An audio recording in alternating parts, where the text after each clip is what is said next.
Last time, in our Let's Play of Mask of the Betrayer, we found out we needed 4 failed souls in order to proceed through the next door. Because getting through doors is basically what we're trying to do in this game, right? Yeah, I guess. Why don't we go through this door? We have one of the 4 failed souls. This is actually listed as Sophia's room. Includes some golem parts. Company when the other red wizards grow tiresome. That is to say, much. And there's some more mirrors in here to play with. There's a blade spider and there's a bunch of garbage. More or less all we're getting down here is a couple more of the golem parts for the golem challenge upstairs, which ironically is not related to one of the quests where the 4 failed souls. Well, it's sort of related to one of them.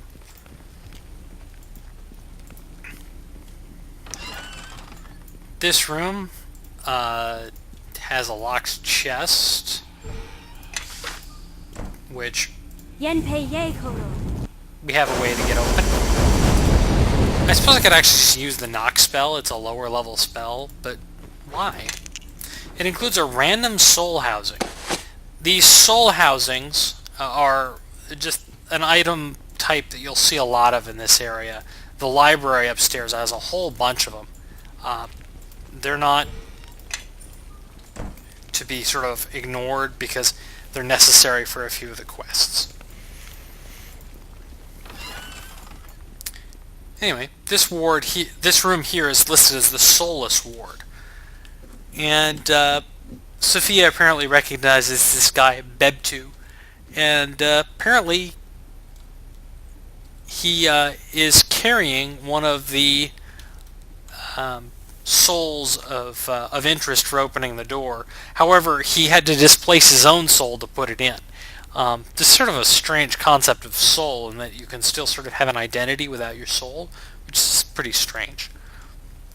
And he more or less what he says is you have to go to the library upstairs and grab his soul. Okay, easy enough. Here's Amanjaro. If you've played the first game, you'd recognize Amanjaro as one of your party members. And he's kind of a bastard, actually. But, well, I mean, maybe we can recruit him again. He is listed here as being in the Soulless Ward, so presumably he's got soul absence problems. We'll have to sort of keep an eye out for where his soul might have gone. This bookcase here is actually a secret door. You just have to bash it down to get it open. And that's necessary for the light path for our light puzzle. I'm just making sure I open all the doors and all that. There's a well, I don't know, last. Well, we actually probably will use that particular golem part. And there's another little thing in here. And this is the key. This is the other end of our light puzzle. Now, I'm going to just go back and take a look at my notes off screen and be right back before I set this up. Okay, we're all set up. Kaylin is sitting in the path of the light way over here, and I am way on the other side by the end. I'll walk the path of the light just so you can see it, but what happens when you activate the activation orb is that an image appears here if there's somebody standing at the other end. And to work with the image, you have to use the person you cast the image from and have them, have a chat with themselves, which is really kind of weird. But, hey, this game is not alone in being weird. I'm following the path of the light here. I can actually show that by just... Yes?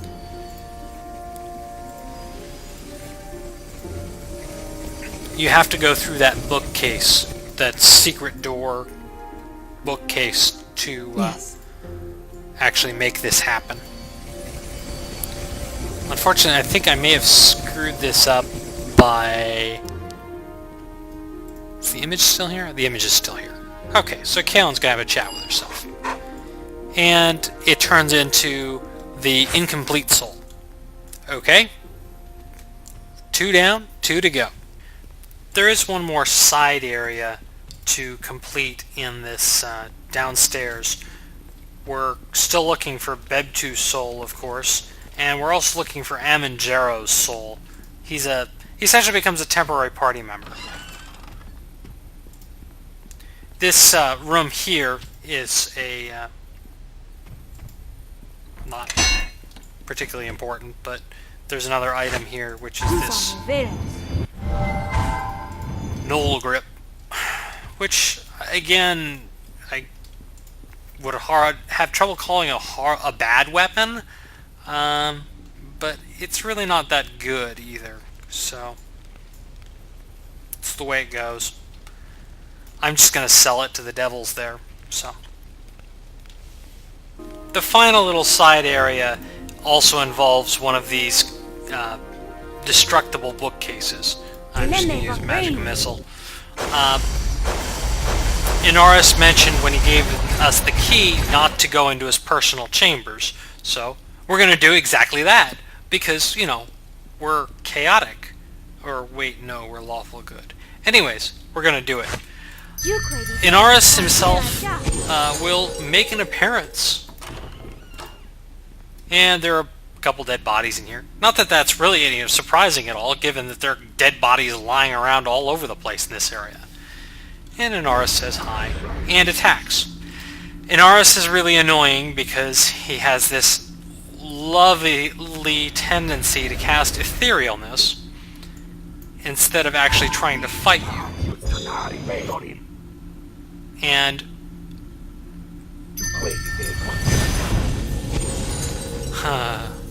he just sits there and summons stuff. Since summoning is not considered a hostile action, he can do it and remain ethereal.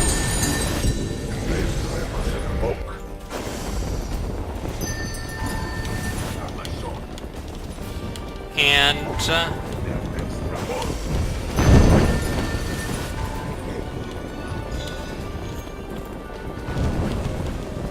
so the key to this, more or less, is that I am just going to wait until he decides to do something himself.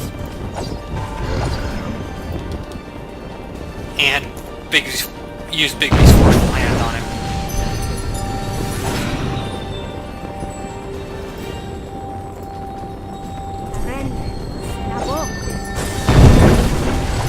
Oh, unfortunately he's got Spell Mantle up, and he keeps recasting it, so this is sort of an annoying fight. It's almost like it's an endurance fight. Let's try some of our cuter spells here, just to keep things interesting. Like Stonehold, which I'm going to cast over here by him.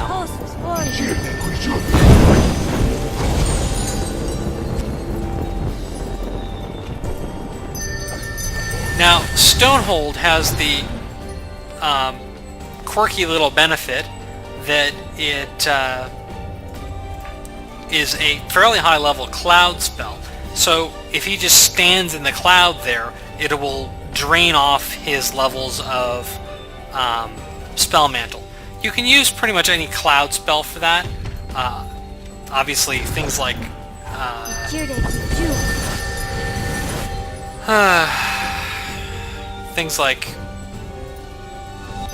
the Storm of Vengeance are ideal, but hey look, we bull rushed him.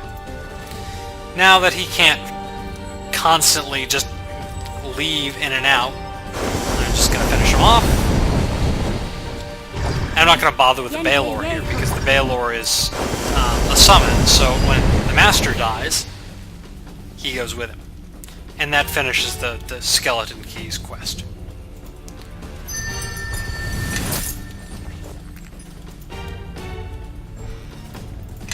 And it wasn't really what I'd call a real important side area.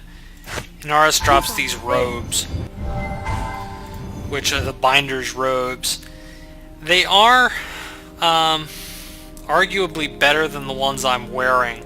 They give an AC bonus equal to the AC bonus of the bracers I'm wearing.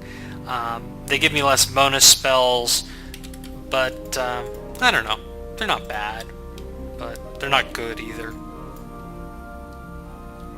This light here apparently is nothing, unfortunately. Stonehold will affect me because of the way I have the settings on this game. I have friendly fire on. You can actually turn friendly fire off, and it kind of makes the game kind of cheap because you can just cast fireballs in the middle of your party. That's kind of stupid.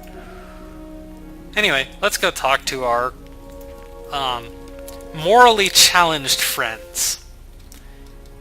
And let's talk to them about Amanjero's soul. And yeah, they have it.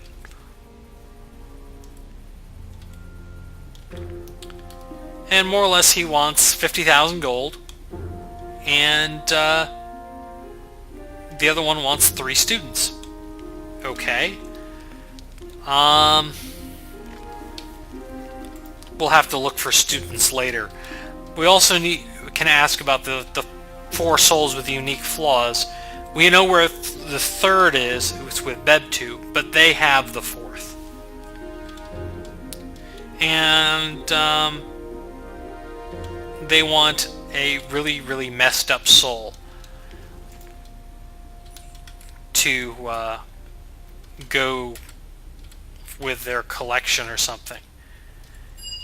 And they want a soul that is both rich, poor, selfless, and self-centered.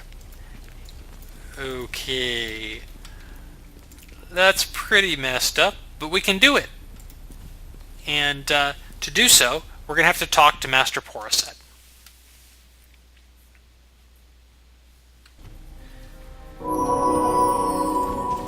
Poroset, if you remember, is in the room here with the grips of Gond, and he's a golem. And, you know, Sophia says hi. He apparently didn't notice that there was a war going on. And, he says, yeah, he can join together a few souls. But he can't do more than 2 at a time. He does give you a work order, which allows you to check out more souls from the repository, which we're going to need in order to check out 2.